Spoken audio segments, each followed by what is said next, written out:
war is geared to offense. Firepower is everything. But what happens when the rounds are incoming?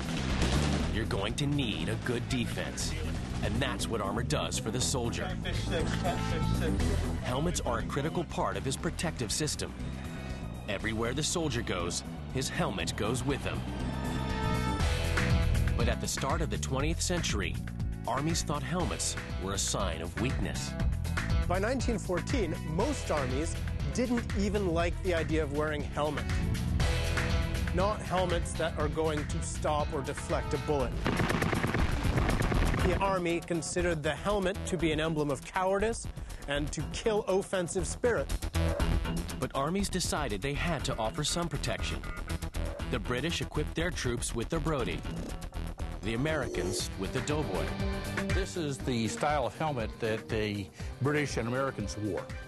And it's positively medieval. This was the type of helmet that was worn in the Middle Ages by archers.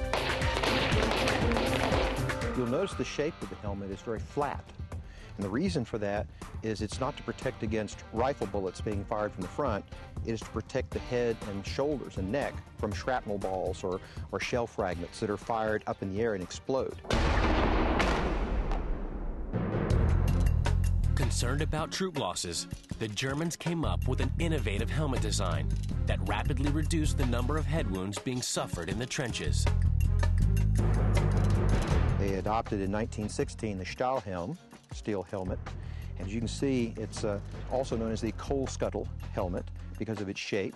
German designers take on the idea of building a helmet that gives full peripheral vision, but still maximum protection to the head. In order to do this, you take a bucket that comes down far enough to protect the occipital lobe at the back of the head, and then you cut away all the parts where you want to be able to see. The result is the Stahlhelm. The Stahlhelm was one of a number of helmet designs that emerged on the battlefield. Bashford Dean was the curator of arms and armor at the Metropolitan Museum in New York.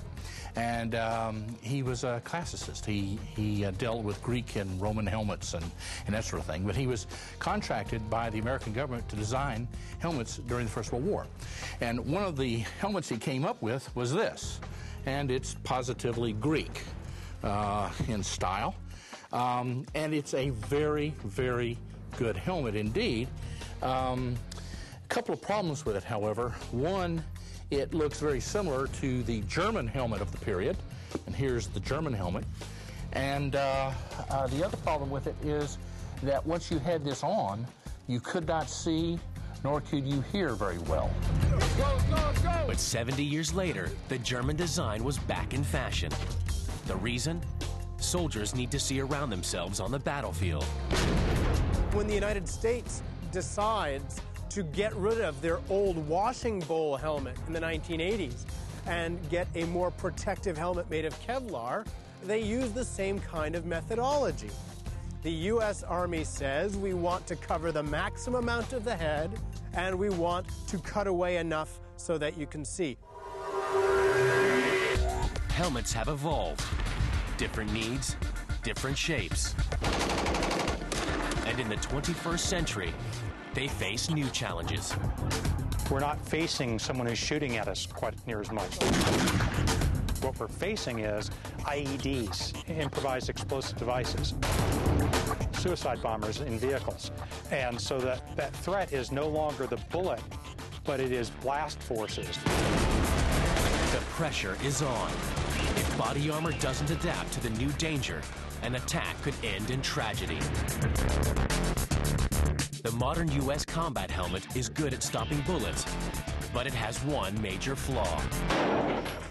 This original helmet has what's called a web suspension system, which keeps your head from contacting the Kevlar. It has a single 2-point chin strap, but frankly, it's not real comfortable, and it's not very stable. It can wiggle around a lot, up and down, side to side, left and right. Hey, let's go! Hey, their vehicle's on fire! Get down!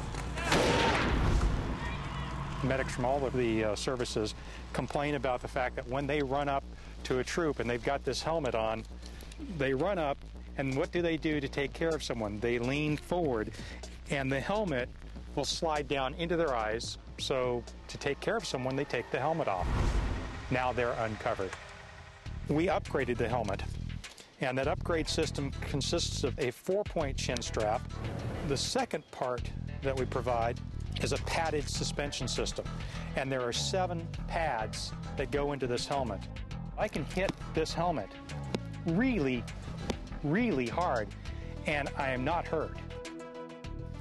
If I were to sustain a 200G impact with this helmet, you're going to the hospital, you're not going to be feeling well for a while. There have been cases where someone should have survived an impact injury. Turns out that they didn't because the helmet itself, it becomes the killing instrument. With this helmet, with the pad suspension system in it, that same hit generates 78 Gs through to the brain. That's a mild to no injury zone. Since 2004, Mark Metter's charity, Operation Helmet, has shipped over 30,000 helmets to soldiers in Afghanistan and Iraq.